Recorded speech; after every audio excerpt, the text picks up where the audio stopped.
How's it going, Cats fans? It is Friday, February 4th, 2022. We are at the midway point in the NHL season. So this is our mid-season Florida Panthers show on In the Box with Alex, a Five Reasons sports show with the Fifth Line crew. As always, I'm your host, Alex Baumgartner, and I am joined with Shane Marinelli and Jamie Goldman from the Five Reasons Sports Network. Guys, 47 games played. The Panthers are first place statistically in the NHL with 69 points, 47 games played for them. We are at the NHL All-Star break. The skills competition is going on right now. One representative for the Florida Panthers and Jonathan Huberto, and the head coach Andrew Bennett's over there. But on this show, we will be going over what we've seen through the first half of the season, 47 games.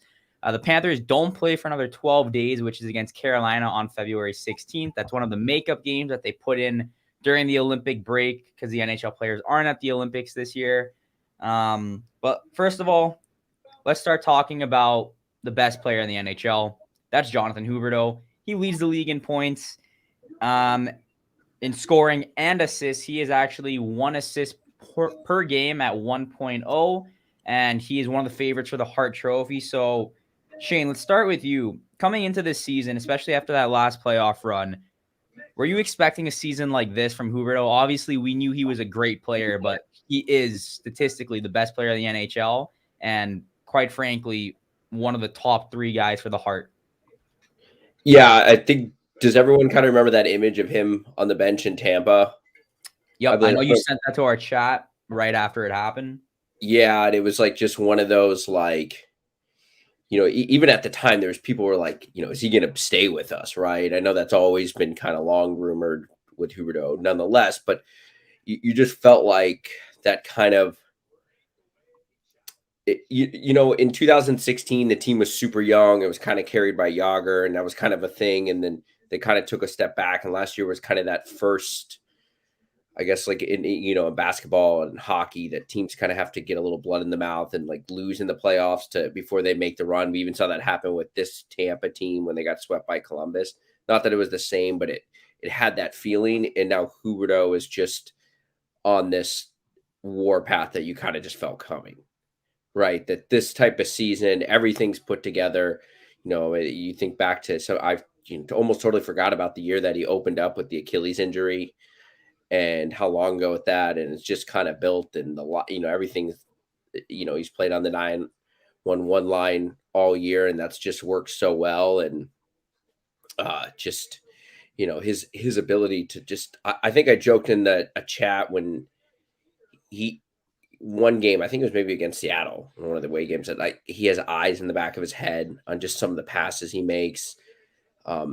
His want to pass and get assists is just amazing, even when he has a wide open net in front of him. But yeah, I mean, you could just kind of see this coming, and but Barkov is playing at the same level. The only difference is he's just played in 13 less games. The points per game almost about the same. Yeah, Golia, can you jump back up on that point? Yeah, Huberto's been awesome this season, and like you mentioned, the fact that he's been able to stay in the lineup all season has been awesome. Because like you mentioned before, Huberto's dealt with a good amount of injuries in his career, so to have him healthy and in the lineup and producing every night has just been absolutely incredible. And like you mentioned, Barkov's been just as good, but Barkov hasn't been able to stay healthy all year. So it's been great that we've had Huberto all season long. And now that we got Barkov back, I mean, this offense has been unstoppable. Yeah, and quickly, this is just a statistic that Stats Center from TSN posted yesterday. Highest assists per game in a single season by a winger. Number one, it's tied between Yager and Kucherov at a 1.06 rate. And then it's Bossy, Yager again, Guy Lafleur. Tied for sixth, there's Lafleur and Bossy at 1.00. Right now, Jonathan Huberto is at 1.00 with 47 games played, 47 assists. Now, those are Yager's going to be a Hall of Famer. Kucherov very likely could be a Hall of Famer. Bossy in the Hall of Fame. Lafleur in the Hall of Fame. He's putting up a Hall of Fame-esque season. Now, that's a very big word to throw out, but, seeing that list of guys, and you still have another 30, whatever, 35 games left to play, or my math's off a little bit, but that's just an outstanding assist type of season. As Shane said, he'll be in front of the net and he'll make that extra pass with the eyes in the back of his head to get his teammate a goal. And you can really see the way the guys that have played on his line have, kind of absorbed his talent. Sam Bennett came over from Calgary at the deadline last year. Now, Sam Bennett's always been a really good player. It's just it wasn't working out in Calgary. This season, even when he's not playing with Huberto in some of the games, he's over 20 goals now. That's the most goals he scored in his career. And the last time he hit the second highest number, which was 18, I believe, he was a rookie, 1920 in Calgary. That's how young he was. So, he's playing with Duclair also, who's also having an absolutely unbelievable season. This is where I want to talk about a little bit. I know Shane's brought this up. Goldie, you brought it up too. It's great to have Barkov and Huberto together sometimes, but most of the time it's not. And we saw that in the New York game, which is the last game they played. It was kind of lacking a little bit when you had both of them on the same line, because then the other lines don't look as strong. Goldie, can you lead off with what do you think about playing Barkov and Huberto together?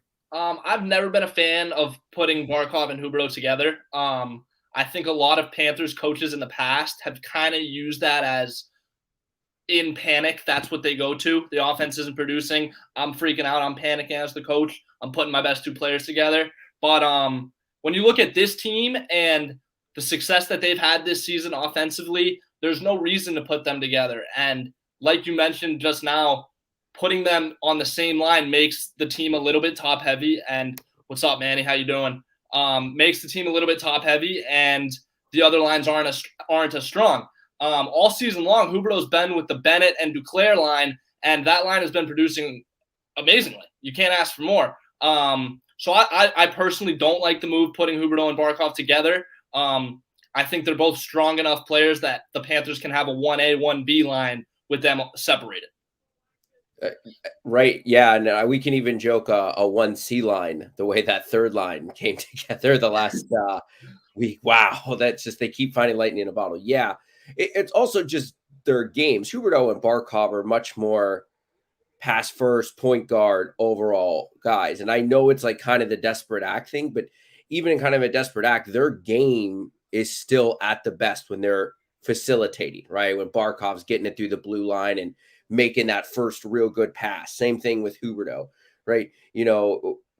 Sam Bennett and Anthony Duclair are second and third on the team in goals, right? Even with missing a handful of games each. Why? Because they play with Huberto, right? And Huberto's looking to get them the puck. I mean, Bennett's a center and he only has 9 assists. I mean, who's quote unquote maybe the real center of kind of that line. But yeah, I think it evens it out. And now with this kind of magic you found with Marshman and Lundell and Reinhart together, now, you just really want to keep that spread. I expect them to go back, to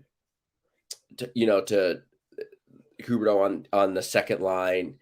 I don't know what Mammon's injury is. I really like, kind of really you can put anyone along with Barkov and Verkhage, right? Like that winger position is just kind of, we'll stick something like one of us can go skate on there and still manage to have a B plus somehow in the stat box. So, I think when Mammon comes back, he kind of fits in nice and that kind of spreads things out. So, I mean, that's how I would like it going forward.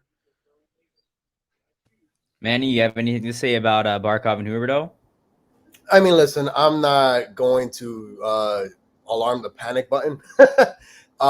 We all know where Huberto is going to be in the playoffs. That's the second line with Duke, and it's not that to me is not going to get me worried. Seeing Manny, can I just counter? Because I don't know if you were here. I was a counter. You're in a tough 2-1 playoff game.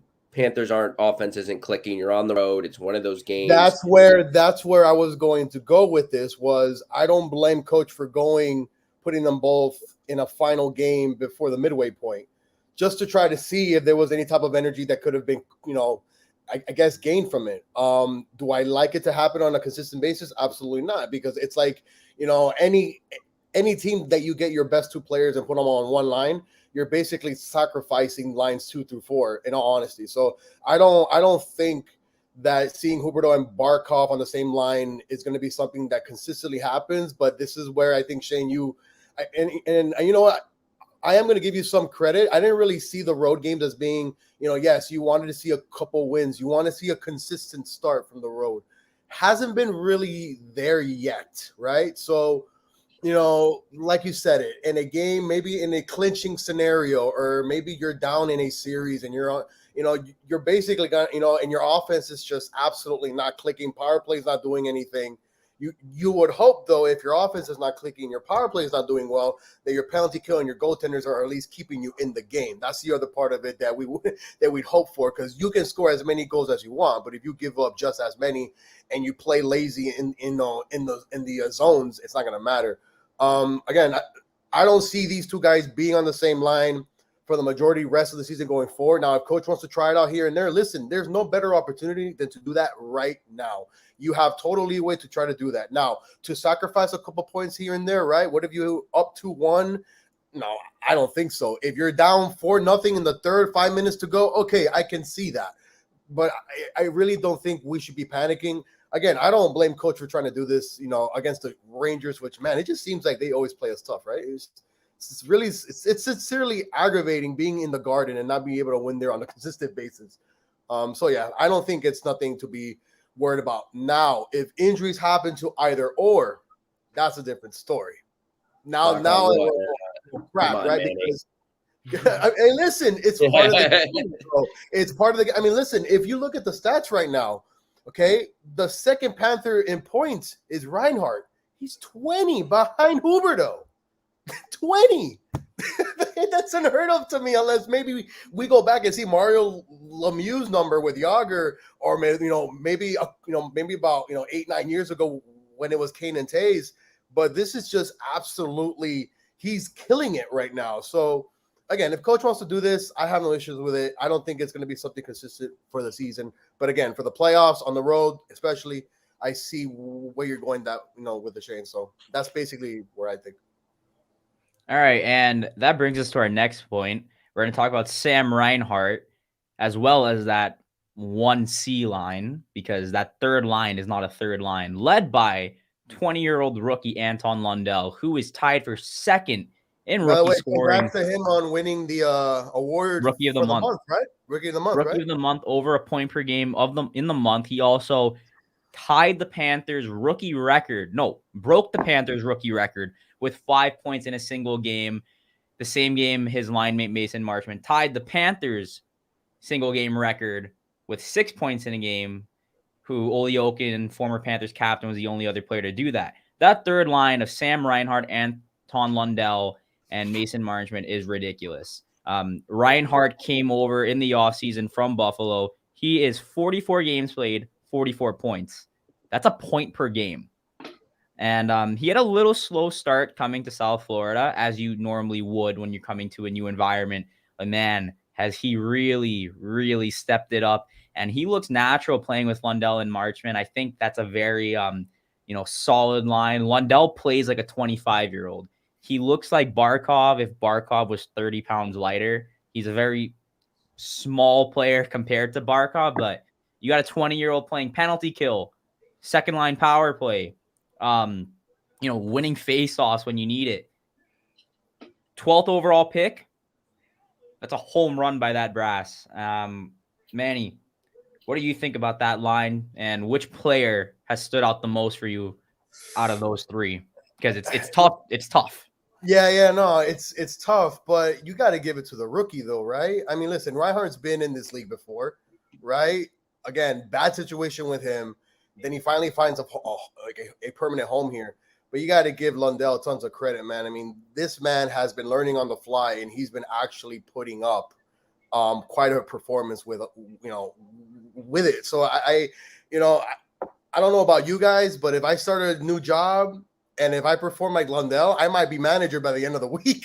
It's just one of those things that, but also you got to give credit to his teammates. I think, he's rooming with Barkov. That's a heck of of a thing, right? When you're rooming with the captain of your team, and you're basically learning every week, every day, every shift, every practice. I'm gonna give it to Lundell, man. I've never seen a guy that's created such an impact, basically in an overall game at such a young age. But then when you look at Reinhart, how can you ignore what he's been doing, right? I mean, the man is basically scoring and doing everything else on the offensive end. It seems like on a, basically on a consistent basis. It's like, this line is just, you don't want to mess with it. That's what I really want to say. You don't want to mess with it.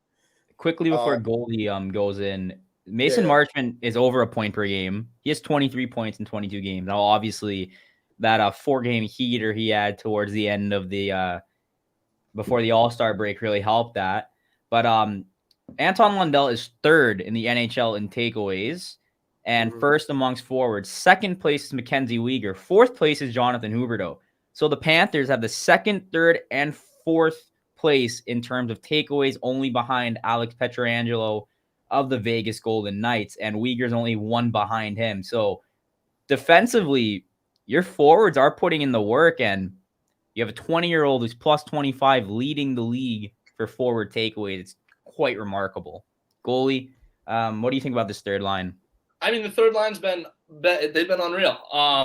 That the other night with the Marchman 6-point night and Lundell 5-point night definitely bolstered their standing.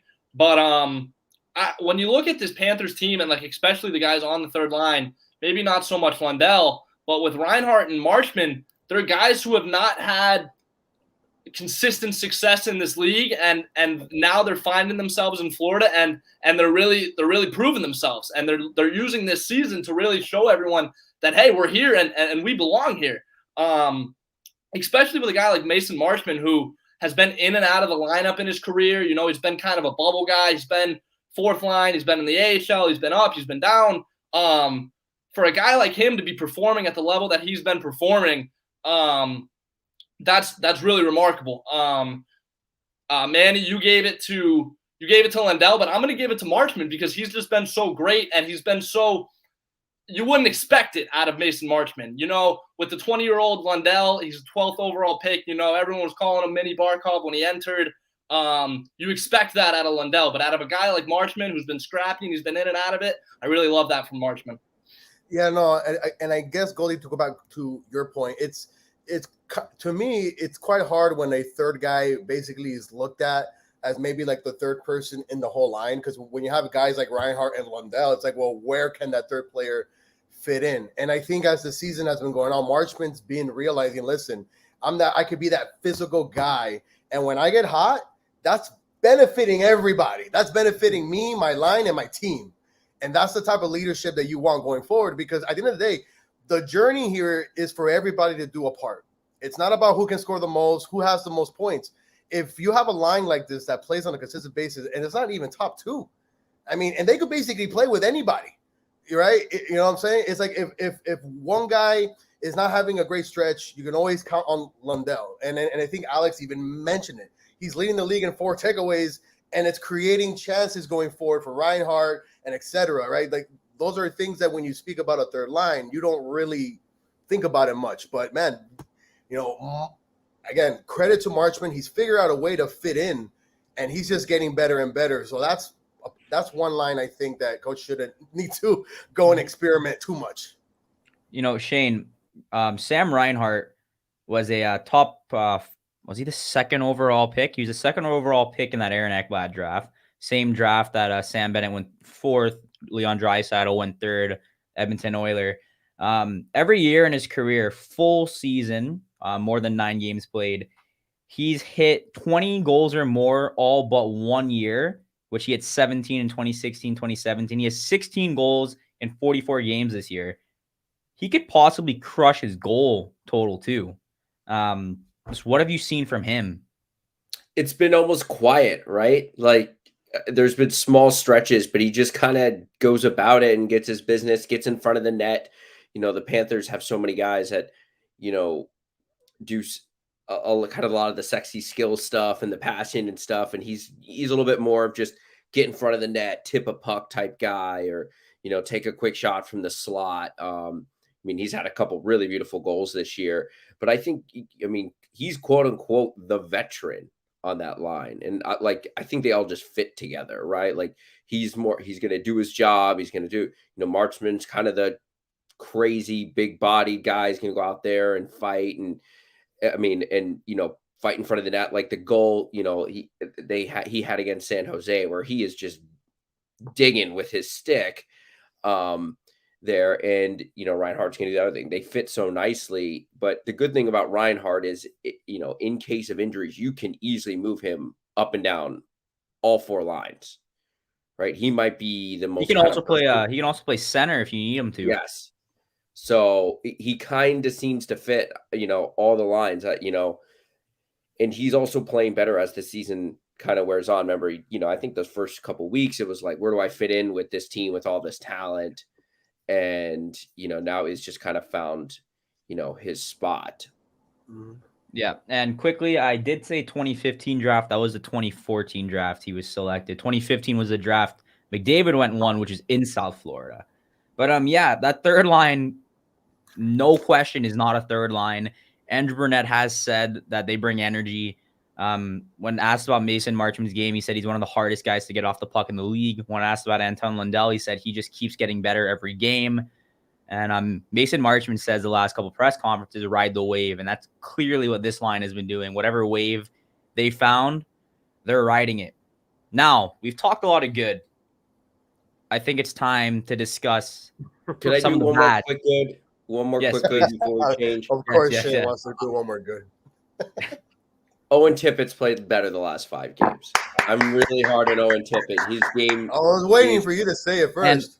And Shane, since Tippett's playing so good and his name has been kind of popping up a little bit in potential, maybe he's getting looked at in it's chatter. It's chatter. His trade value is going up. And he looks like he's playing pretty well. I mean, he got that disallowed goal against New York, scored the game before. I think he's taken Vetrano's spot if he sticks with the team because Vetrano looks like he's been the odd man out. Yeah. You're not going to get much for Vetrano's. Let's just. No. And real quick on that, you see where a guy in Marchman has taken advantage of finally figuring out where he fits in. I feel bad for Frankie V, but he's been in this league for longer than probably, and it just seems like no matter what he tries to do, it's not enough, right? And then there's no room. So, on the other hand, like I said, Marchman's value on that third line is growing, and now you see Owen Tippett all of a sudden turning the corner. Frankie V has been on neutral for how long, right? It's been a while. Like I can't remember a streak of him actually, at least putting it on the whole like stat sheet on a consistent basis. Like I have not tweeted Frankie V goal on our fifth line Twitter since I don't know when. Well, last season he was one of the top third period scorers. You feel like every third period comeback was a Frank Vetrano show, and it's just not happened. Yeah, but I mean, when you talk about Owen Tippett though, like it's kind of it's if you're the front office, right? You're coming down where all of a sudden he was cold, now he's hot. Deadline's coming up. What do you do? Oh man! Yeah, and Tippett's a guy on that. If you need to, you could. If I mentioned Mammon earlier. He's always kind of hurt, but if you need to stick Tippett with Barkov and Verhaeghe to keep all the other lines, keep the third line and the second line kind of in order, he could be that guy, and I'm sure he'd play excellent next to those two guys. So that's definitely a tough decision. I will say that's Frank. But we were talking. Frank Vetrano is probably the only consistent starter on the team and with a negative plus minus this season. Yeah, and goalie, obviously as Shane said, you can kind of stick Tippett wherever, and it worked last season in the playoffs, had a couple goals. He looked good when he was playing with Huberto and Bennett. They had Duclair on the first line. Sometimes when you get scratched or sent down to the AHL, you kind of get that second gear, that third gear. You hit the next gear. And I think he's taking control of that opportunity that he's gotten, maybe his last shot of sticking with this team consistently. What do you think? Yeah, I agree. you know, when players get sent down, it definitely adds a motivation factor, like you mentioned. And Tippett, you know, the Panthers have been through it with him a little bit at this point, and he's coming to the point where it's now or never. And he's really been performing well in the last few games.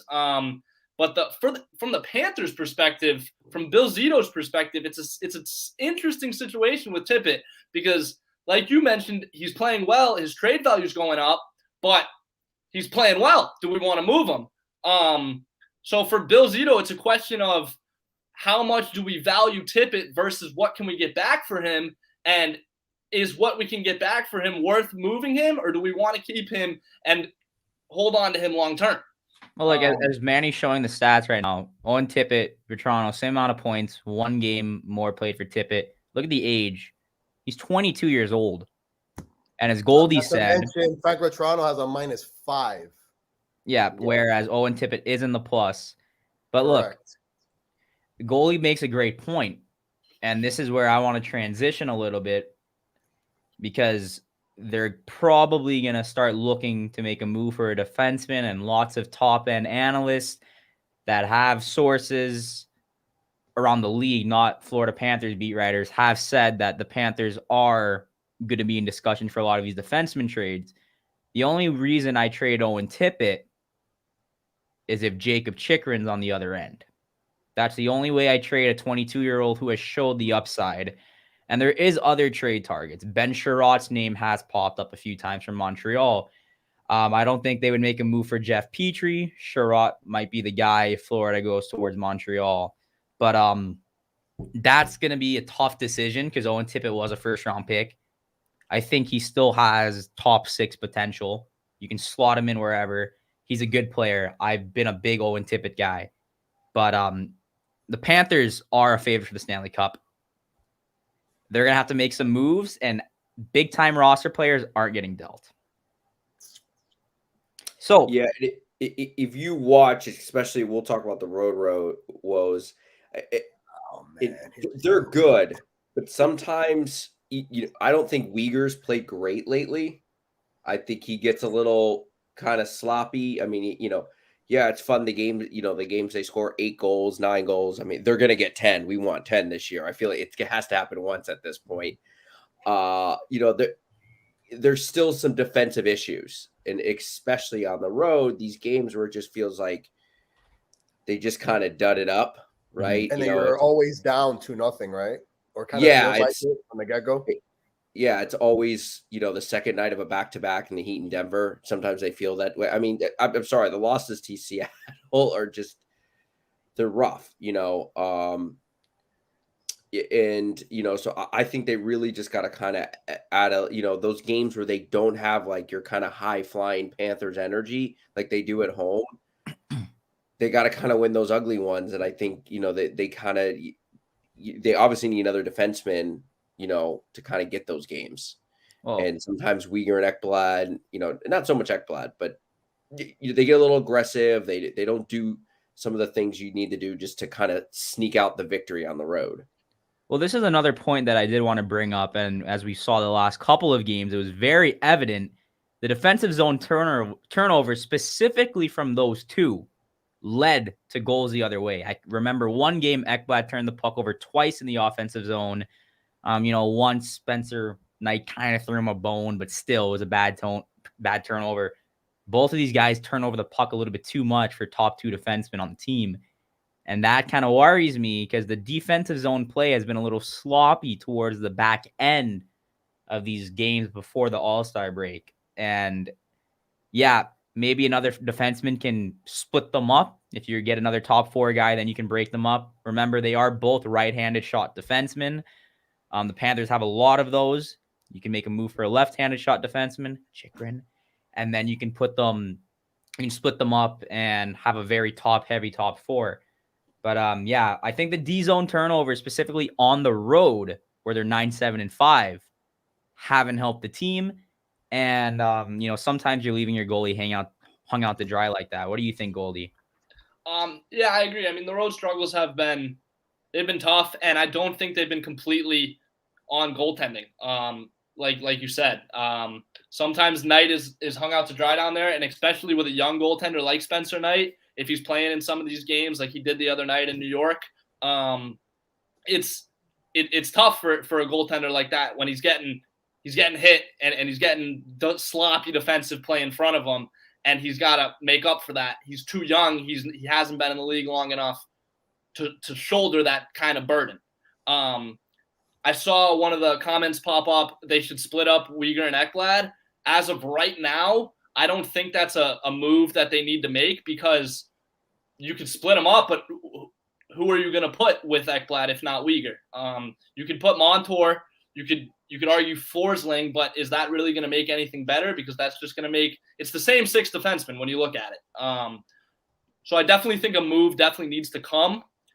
I don't know what the move is. I would welcome Chychrun with open arms, but the market is pretty strong for Chychrun right now. I've seen a couple other names thrown around, like you mentioned, Sherratt. I also don't hate a Nick Leddy. I've seen his name on the market a little bit. I definitely think a move is coming, though. Just for maybe a little bit more the casual fans, because Chychrun's name's coming up, I'm trying to pull his numbers up right here. Obviously, being on a bad team, you can't read too much into the plus minus with him. But, just kind of talk about what type of player, I guess, Chychrun is. We can kind of preview it as, I know a lot of Panthers are out. We need kind of the more traditional enforcer. We don't need another kind of, we need just a kind of a traditional old-fashioned defenseman, a guy not looking to pinch and score, and he's just going to clear pucks. Well, for me, Jacob Chychrun is very close, at least his ceiling is very close to what I see in an Ekblad, where it's a defenseman who you can trust on both sides of the ice. I remember last year, Chychrun had a pretty good season with 18 goals, 23 assists. He had 41 points in 56 games on a very bad Arizona team. He's a big guy. He can skate the puck. He's not your traditional stay-at-home defenseman. He is a guy with elite upside. That's why, as Goldie said, the market is pretty high on Jacob Chychrun. 6'2", 220. He's a South Florida kid. Have y'all seen that minus number? Yeah, I know that team is bad. I know that. Let's remember when Brandon Montour was brought over last season, his WAR number minus 35 or something. He had the worst WAR number in the league, and Montour looks pretty good now. So anytime you leave a bad situation into a good situation, it's going to help your numbers. Arizona is not a good team, so those numbers are inflated. But, Chychrun is a good two-way player who has elite upside. He would be the second to third best defenseman on the team. Sherratt is more of a stay-at-home, big-body defenseman. So I would want Sherratt. That's it. And he'd probably cost less. Well, Sherratt would definitely cost less. Correct. I mean, if you can give up just one piece and a pick or something like that, I mean, it's a win-win. Not saying that Jacob cannot create more than that, but if that's all that we're looking for. And in all honesty, guys, when I look at the road woes, right, we've won in Tampa. We've won in Carolina. We played tough in Washington. I don't know which other road game in the East have we been. Obviously, the Rangers, whatever, man. I mean, you said Washington. I believe we won in overtime in Washington. Won in overtime. So so those are teams that we're basically going to see if the playoffs are there. So I'm not going to question how it's been for them on the road as a whole. But if you're to me personally, if you're winning in those arenas that you're almost certainly going to be playing in the playoffs, man. I think that once playoff hockey begins, it's a different type of mindset. It's a different type of, definite approach. Now, I do want to bring up what our Dave said. He says, Avs handle the business. Panthers should play more conservative defensively on the road. I do believe that in a sense, not to mention that when you're on the road for 2 periods, you're taking longer shifts to get back to the bench. So sometimes you can see where the Panthers push too much forward and all of a sudden, but here's the upside to that. When they push forward, they've gotten shots on net. What's the issue? They're not scoring. Then when the other team gets a bounce back or a turnover in the neutral zone, it ends up being in the back of the net. That's why I'm not. Again, I understand that most of the of the losses on the road have been it's been sometimes 3-0 and then they lose 4-3, but they were down 3-0 in the first period. But this is the way that they've kind of told themselves this is how we're going to play. I don't want to go into the playoffs thinking, well, we need to lower back a little bit. If you're a team that's going to go for it, go for it. If you have the talent, which they do, go for it. Now, when it comes to the whole defensive, turnovers and things like that, that could be worked on in practice. But I want it to be made like how all coaches have a big whiteboard in the middle of the locker room. All right. Number one, defense. Like that has to be the number one thing that they have to adjust to going into the break. And I hope so that starting, when is it that they play again? They play again, I guess, 16. in Minnesota, right? They play Carolina, I think. Okay. So they're on the road, right? To begin at Carolina, at Minnesota, at Chicago, which I was supposed to be at that game, but we know what happened. And what's the other one? I think there's one more road game that they're missing, right? It's Carolina, Minnesota, Chicago, then home in Nashville. Home against Nashville, excuse me. Oh, home against Nashville. But still, 3 games on the road. I mean, Shane, if you want to see what this team's been doing on the break, I think we're going to see it automatically out of the gate. I don't care what the Blackhawks record is. They still play tough. I don't care what the Wild – listen, the Wild are pretty damn physical, and we saw them when they came down here. And Nashville is going to be Nashville. So we're going to see right out of the gate what defensive structure this team has been doing for the last 2-3 weeks. And we'll go from there, guys, because we're in game 47, 48, 49? It's still going into 48. It's 30-plus games, right? And that's the frustrating part. The last couple of seasons, I did see somewhere they have, I think, the first or second easiest schedule remaining. They have more road games. Yep. They have one of the easier schedules remaining in the NHL. But more road games, right? Yes. So maybe that evens out a little bit. Here you go. So everybody wants to talk about, they got so many road games. They're going to have to adjust.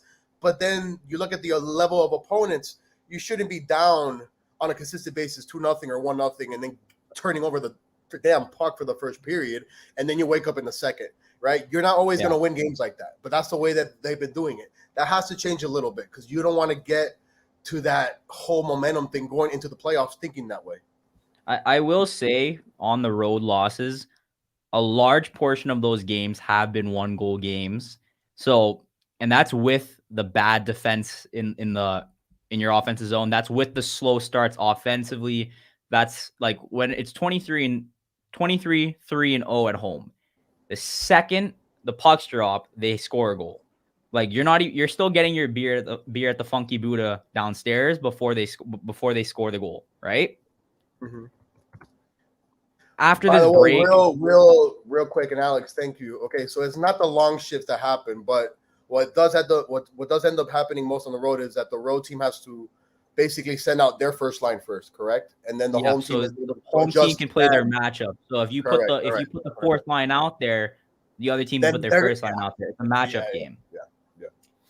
But the good part talking about the road woes.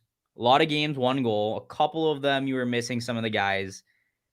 And they haven't played the best defensively, and sometimes they hang out their goalie to dry. They played great at home. They're the best scoring team in the NHL. They're the best scoring team off the rush.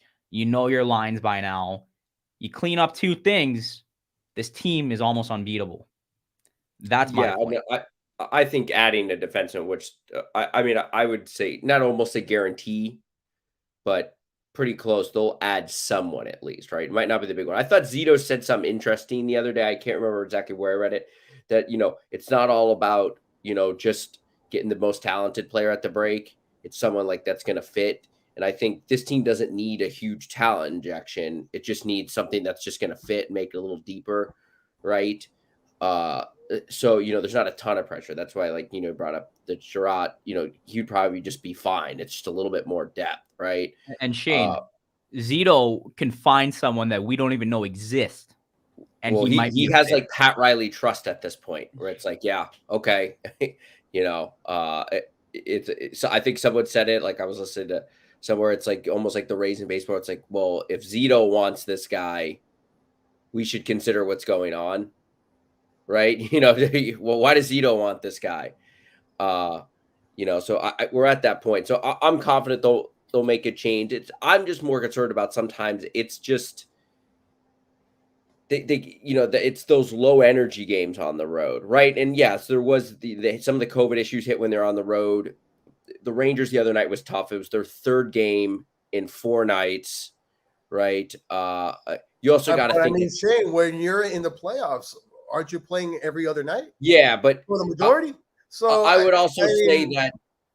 I would also say, you know, those guys are human. I would say that some of those guys were like their mindset was already on their break vacation. You know, I agree. they came out started so that game they made like a push, took the lead, and then once the Rangers took the lead, not to mention they scored 8 goals the night before. Yeah, I don't know. I don't know. How do you tell a team, "Good job, guys, we scored 8 goals"? New York is a good team. They're probably one. I think they might be 1 or 2 in the Metro. They're a very good team. Yeah, but I also know that New York was off for 2 days, right, or something like that, before they played us. So they were also missing Adam Fox, who might win the Norris again. So you know it counterbalances. Yeah, but there was, you know, it's like the frustration is still that, you know, you look back and as tight as the top of the East is, you've lost to the Kraken twice. You know, that's still frustrating. You lost to Ottawa. Yeah, so. It was ugly. They have certainly had their dud games this year. It happens. I mean, come on. Like the Dolphins lost to the Jaguars. Come on, man. Phoenix, the Coyotes did beat the Avalanche the last. They did. Bro, the Anaheim Ducks actually beat the Tampa Bay Lightning, I think, a week and a half ago. Don't sleep on the Ducks. The Ducks aren't bad this year. Ducks are decent. But look, that's the thing with the NHL. It's a night-to-night league. So especially the West. The West is so confusing. Well, the Pacific Division one night leaders LA and then Anaheim, and here comes San Jose, and then Seattle's like, wait a minute. You know, and then you had Vancouver that went on that run, and so did Calgary, and then they came down here to South Florida, and that's it, right? The West is so weird because the Pacific Division leaders is Vegas. 44 games played, I think. They have 57 points. Without Eichel. I don't know what right? Yeah, without Eichel. Eichel hasn't played yet. I think they might have to hold out because their cap situation is terrible. So, you know, Eichel could come back in the playoffs and tear it up. But we're going to wrap the show up in 2 minutes. I'll give everyone, if anyone has any last points, just go ahead. I'll first say... Go ahead. Just real quick, watching that San Jose game last Saturday, and that was the first time they sold out the game. And I think going into the second half of this year, I think we talked about this, but football, like in the holidays ending, I think the South Florida tension's really going to come on the Panthers from kind of coming back from the break, heading into a playoff run. Like, let's just keep bringing that energy. I know I'll have way more time in the coming months to go to more games than I did the first half of the year. So, like, that was super exciting. It was so cool to see that energy on TV when they essentially scored 5 goals in the third period. I mean, the one was called offsides, but I mean, it was awesome. Let's just keep bringing that energy. That was super fun. Yeah, what I was going to say was I saw a comment pop up. It said sometimes the Panthers offense struggles. Like what are they going to do when the offense struggles? To that, I have to say that the Panthers have to. Yeah, there it is. The Panthers in this break, the number one priority obviously should be working on the defense and tighten it up on the defense. But coming out of the break, I think they should buy into this identity. Hey, we're an offensive powerhouse. We're going to be aggressive. We're going to score a ton of goals. And our defense might be a little bit shaky, but our offense, you're going to have to keep up with us every night. So I really think that this Panther team needs to buy into that identity of we're going to score goals. We're going to be an offensive powerhouse. You need to keep up with us. Well, it's my turn. Yeah. No, I mean, listen, I think Goldie, I kind of said that as well. I mean, like, how can you tell a team that's actually having such a productive offensive season, oh, when you go on the road, you got to slow it down a little bit, right? And I do, and then again, I have seen Shane's concerns, and they've actually come to light lately. But I think it's tough to tell a team when you're on the road to change the way they play, man. It's not in their DNA. It's not that same way in practice. If that's what they want to do, I have no issues with it. But scoring goals with your forwards is one thing. Giving up lazy passes in the neutral zone, ending in the other way, and with the puck in the net is another. So if you want to play that style on the road, I have no issues with that. I mean, we've seen with the 90 Red Wings, even with the early, the friggin' teams with what was it? There was a 90 Red Wings. I think it was the Colorado Avalanche as well in the early 2000s where, Manny, man, they Goldie just and I are 00s or 01s, you know. Oh, We well, don't damn, remember sorry, that. guys. You guys are too young for this. Shame, man. I mean, you remember this, right? It was all about the Red Wings, the Avalanche, a little bit of the Dallas Stars with Mike Rodano and Brett Hull and Jerry Lettinen. But, you know, this type of offense, it's like, it's really, you haven't seen it probably since the Red Wings in the 90s where they just go at you. And they always had the goaltenders, and they had Nicholas Lindstrom always in the back end, Chris Chelios in the back end. Like those are those teams that have at least one or two of those type of defensemen in the back end. When stuff goes wrong, you know, in the locker room, hey guys, we can score 10, but we need to work on, we need to work our asses off down here. That's what I'm hoping for Ekblad and Weegar to get that leadership going, to understand where, listen, it's great. We're pushing the puck forward. We're getting possession. We're getting shots on net. We also have to take care of our end. Stop watching the puck. Look for your man. That's another thing I wanted to say. Seen too many goals where our guys are watching the damn puck and they're not looking who's crossing behind them and stuff. Those are things that it's discipline. I don't think those type of goals should be happening at all. By the way, quick thing before I stop talking. I talk too much. All-Star games coming next year, right? I'm excited. Yeah. That should be fun. Panther fans, now is your time to join. Don't wait. Now is your chance to make South Florida a hockey town. I understand the Heat are great as well, but the Heat play in Biscayne down there, right? We need to make Sunrise a location for hockey for years and years to come. I will say this though, real quick to those 90 Red Wings and Avalanche teams that were go. And I'll even say a little bit with your current Tampa teams. When their defense didn't work, you have Tampa as Vasilevsky. Those Avalanche teams had this guy named Patrick Waugh.